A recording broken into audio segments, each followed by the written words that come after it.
বাবা রে বাবা তুমি কোন দেশ লোকে। ব্রাহ্মণবাড়িয়ার কসবা উপজেলার বাইক ইউনিয়নের মাদলা সীমান্তে ভারতীয় সীমান্তরক্ষী বাহিনী বিএসএফ এর গুলিতে নিহত হন ২০ বছর বয়সী সাকিব। শনিবার রাতে সীমান্ত এলাকায় একটি মোটরসাইকেল পার করার সময় বিএসএফ ১ রাউন্ড রাবার বুলেট ছোড়ে।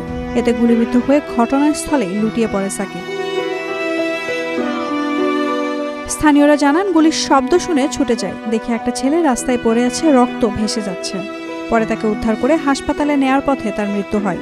রাত 11:30টার দিকে বাইক ইউনিয়নের মাদলার নতুন গুচ্ছ গ্রামের 2045/17S নম্বর মেইন পিলারের কাছে এ ঘটনা ঘটে। নিহত সাকিব ছিলেন মাদলার নতুন গুচ্ছ গ্রামে আব্দুল মোত্তালেবের ছেলে। পরিবারের একমাত্র উপার্জনকারী ছেলেকে হারিয়ে দিশেহারা মা। ও বেড়ার কান্দা নিজে বাংলাদেশে সে বাংলাদেশে আড়ার কোথায় বিএসএফ আইয়া বেড়ার বাড়িতে আইয়া বাংলাদেশে গুলি দিছে ছেলেরে। ঘটনার সত্যতা নিশ্চিত করে কসবা উপজেলা নির্বাহী কর্মকর্তা মোহাম্মদ সামিউল ইসলাম বলেন, আইনানুগ প্রক্রিয়া চলছে। এ বিষয়ে কসবা থানার ভারপ্রাপ্ত কর্মকর্তা আব্দুল কাদের বলেন, ঘটনা তদন্ত করে প্রয়োজনীয় ব্যবস্থা নেওয়া হবে। তবে বিজিবির পক্ষ থেকে এ বিষয়ে কোনো মন্তব্য পাওয়া যায়নি।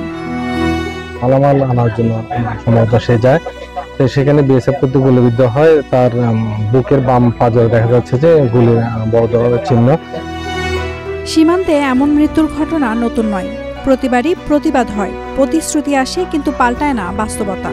সীমান্তে গুলি, প্রাণহানি আর পরিবার ভাঙনের এই বৃত্ত কবে থামবে সে প্রশ্ন থেকে যাচ্ছে সব মহলের কাছে।